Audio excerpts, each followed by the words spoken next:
There we go. All right. Well, hi, Kristen and Carissa. Thank you so much for joining us this morning. It's going to be a little group, but that's okay.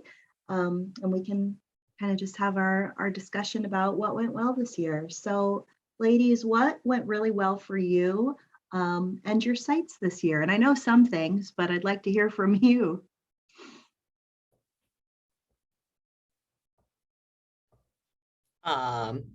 Well, I can't compare to any other years. So Yeah, that's okay. I would say what went well, we had a really big turnout here to the point where like I actually had to work with Rachel at Lincoln to get more clubs. So that worked out well with having, it's a good thing to have too many kids at the same time. Talking about staff shortages, that was the stressful part of it.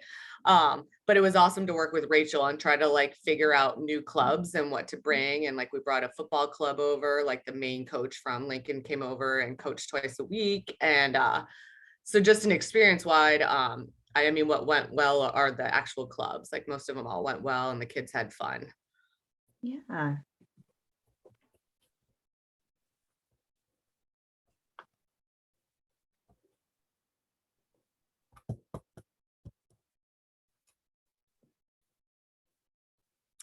Yeah, I mean, I think we just had a lot of really good engagement from our kids.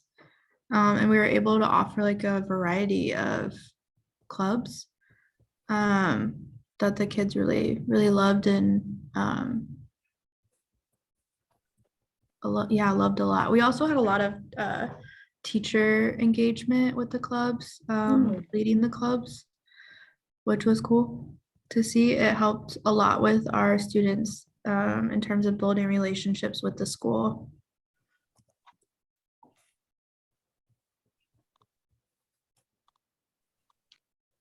What could have gone better?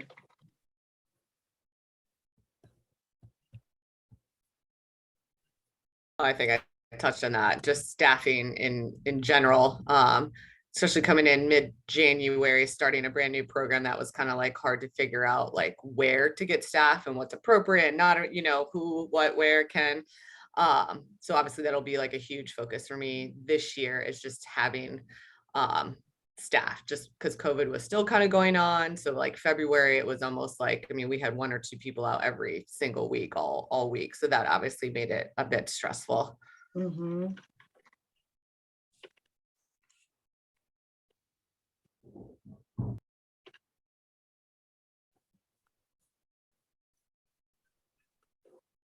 All right, well, let's just keep moving. Ladies, what was the best professional development offering that you participated in the past year? It doesn't, I don't think, Vic, necessarily have to be something that 21st Century provided. Are we gathering additional information as well on professional development? Yeah, I mean, in a perfect world, we would get the top honors, but Yeah, there's somebody doing something we need to take a look at. exactly.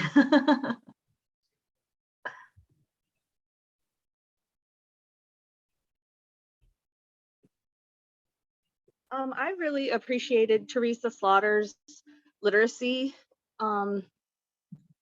info that she gave, because it gave me a lot of ideas on how to, engage my kids in reading and writing, and just even some silly stuff that I would have never thought to do with them. Good. I'm glad to hear that. You got benefit from that. Yeah, absolutely. Thanks, Andrea.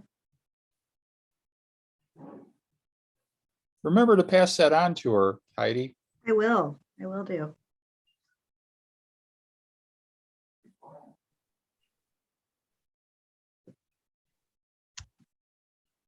All right, any additional PD that we want to shout out? Or could I ask this, is there anything that you wish you would have gotten? Oh, Kristen's nodding her head. Well, give us some suggestions. That's why we have meetings, so that how to recruit staff, right? Right. Well, I mean, that's what was hard, we just Yeah. started in January, literally the job. So the whole thing was like, woo, we just started a brand new job, new program. So like it wasn't anyone's, it wasn't anyone's control or fault or anything like that. So I mean, yes, obviously, like looking back at it, if it was a dream world and we had more staff that could have like been here side by side to help us, or like people that had ran the 21st century before could have been here for the first couple of weeks to just make suggestions or things like that, then ideally in the perfect world that would have been lovely, of course. Well, and a lot of this, is COVID related because you could have volunteers that could fill in, but even volunteers have to get a background check. And if you were to go like to local churches where they would volunteer to work with kids for free, some of those seniors were very hesitant about, exposing themselves to a bunch of kids who were, getting sick all the time. So there was just a lot of things militating against us having, full staff in the schools. But, we're hanging in there. And for that, I'm very thankful. And you guys, deserve a huge accolades for that because it was tough and it still is difficult. But it's getting better, I hope.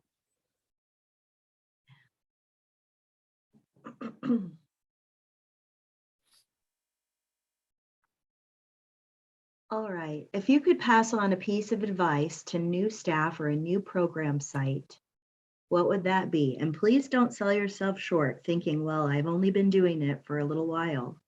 Sometimes that's when the best feedback can come because it's so fresh in your mind.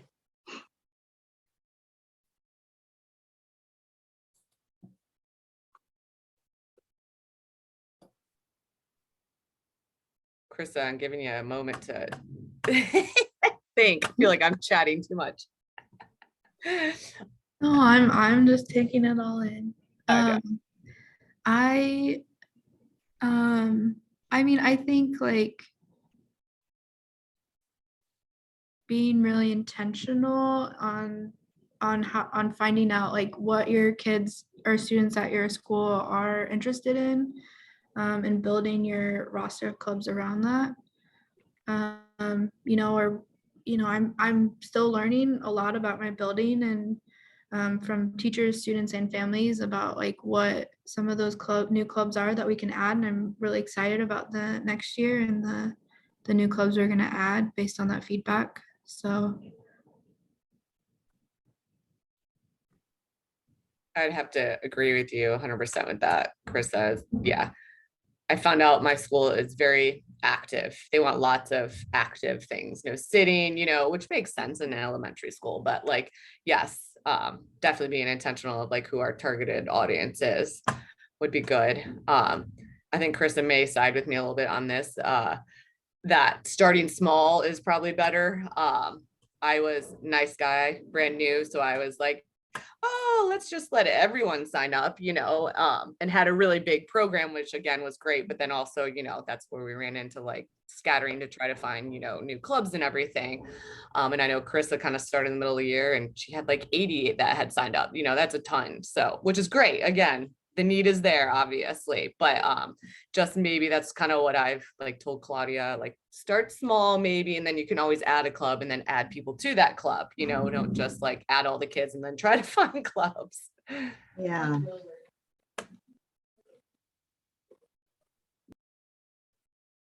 But there was a lot less lifting. All right. And what topics should this committee cover next year?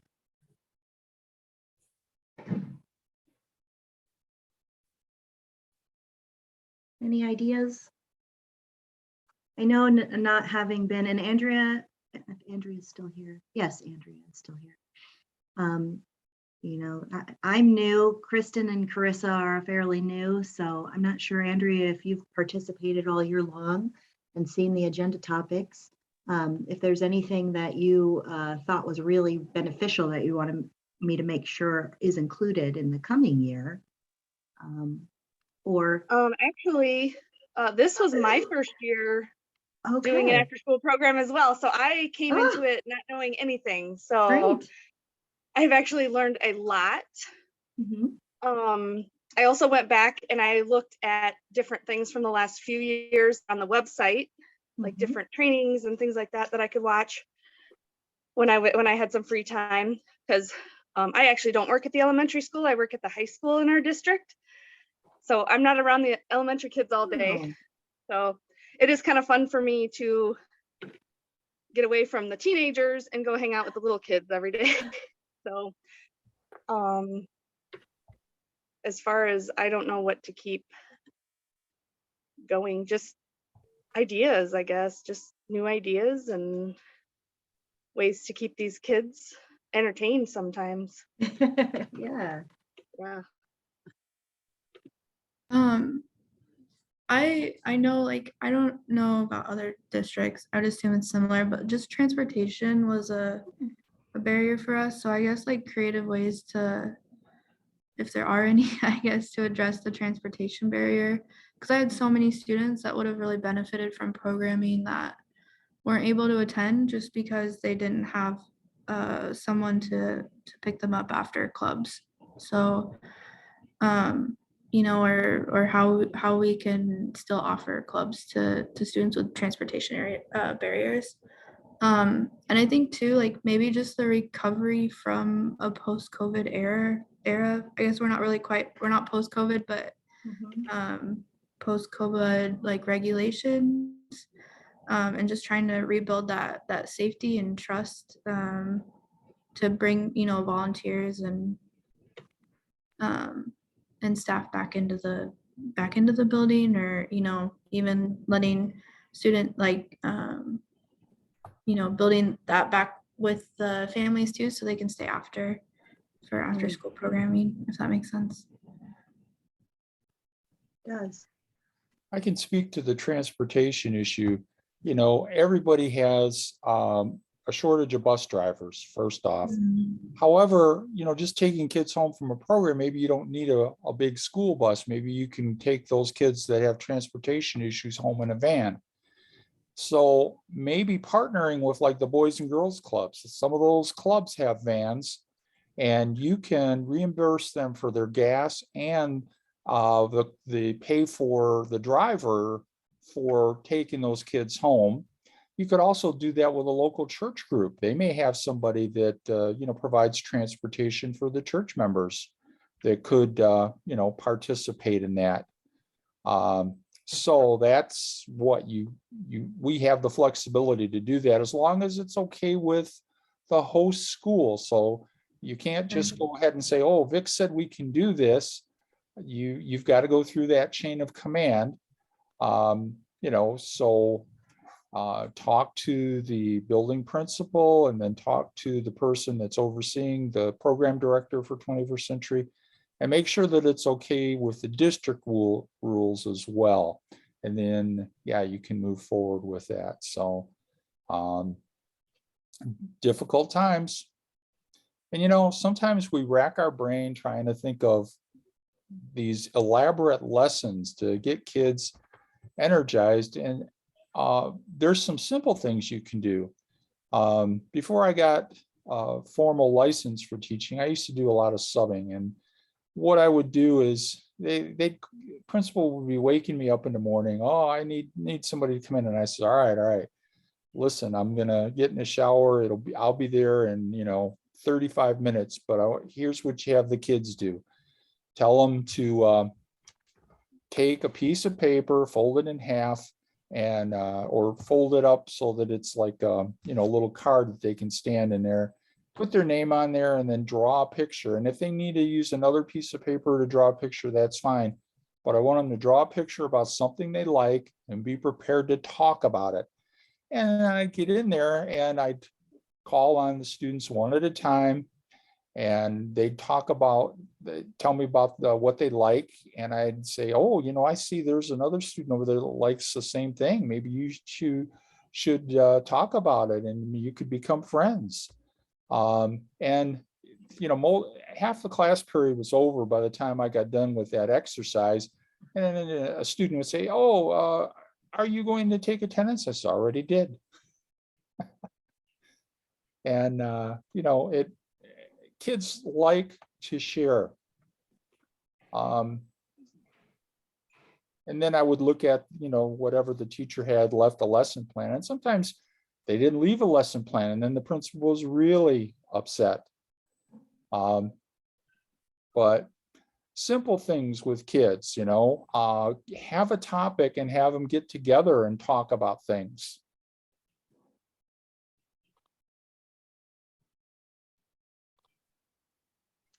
Indeed. All right. Well, the last thing on the agenda was the guidance on field trips. And Well, let me go through and show you that real quick. And then Heidi's going to send it to you Yep. via email. And I put a link to resources for field trips that it's on the 21 CCLC website. okay. And here we go. So this is a PDF with information about field trips, and there's a lot of references in there. And basically, field trip, you should prepare ahead of time with talking about the field trip and do some activities where the kids get excited about going to it. And it can be even a virtual field trip. If you can't get transportation, do something on, you can get a projector, hook it to your computer, and take him to a museum, show him, different things. I mean, there's a lot of different museums. You can even take them to a zoo online and show them the different animals and talk about it.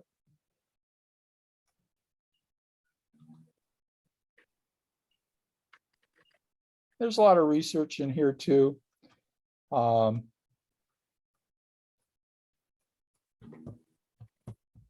And one of the things field trips do is they promote, social emotional growth. And in the summer, it's really great if you can do an outdoor field trip. You could work with the DNR. They might provide you with a guided tour. You could talk to the Blank Park Zoo. There's so many places where you can take kids. Now, here's a field trip that you probably wouldn't think of as a field trip. A couple of years ago, one of our programs took the kids on a field trip, and they went outside and they walked like 4 blocks, and they went into a McDonald's and everybody got a Happy Meal. And that was a big thing for these kids. Most of them had never been to McDonald's because their parents didn't spend money on fast food. And they used to always advertise, the Happy Meal for the kids. And they had never had a Happy Meal because they were poor. And, a lot of times we don't think about the hardships that poverty brings on these children. And so a simple thing like that really, made their day. And they were excited about it and they were talking about it. And things like maybe going to a bowling alley and, learning how to bowl. I know they have glow bowling over at Bass Pro Shops, which is pretty cool. I mean, there's so many fun things you can do. And there's 5 outcomes for outdoor learning. A healthy, happy body, socially confident person, self-directed learner, an effective contributor, and an active global citizen. But for little kids, they go out there and they have a good time, they get some sunshine and they have fun. And so like you can see here, there's just a ton of resources here.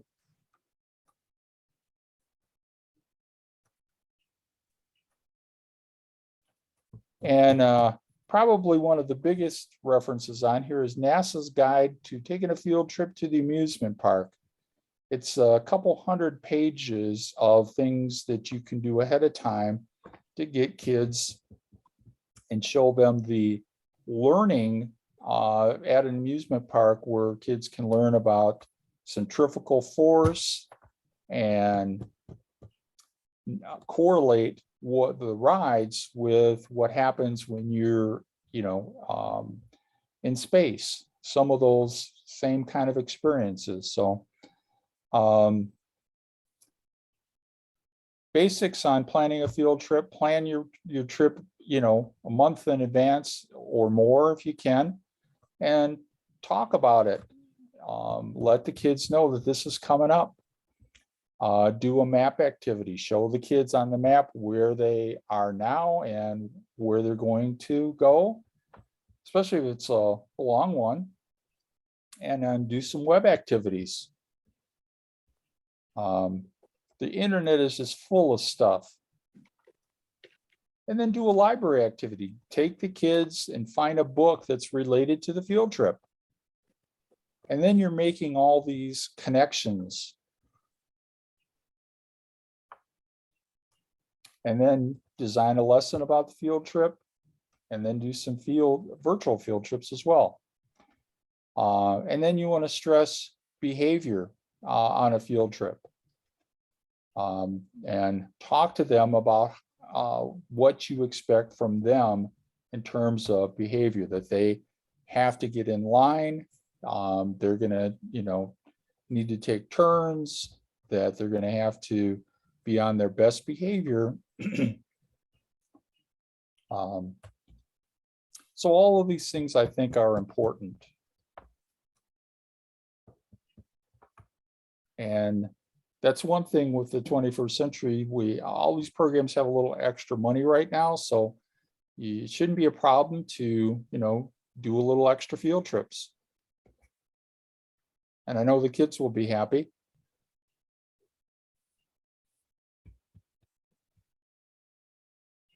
Okay, anybody have any questions?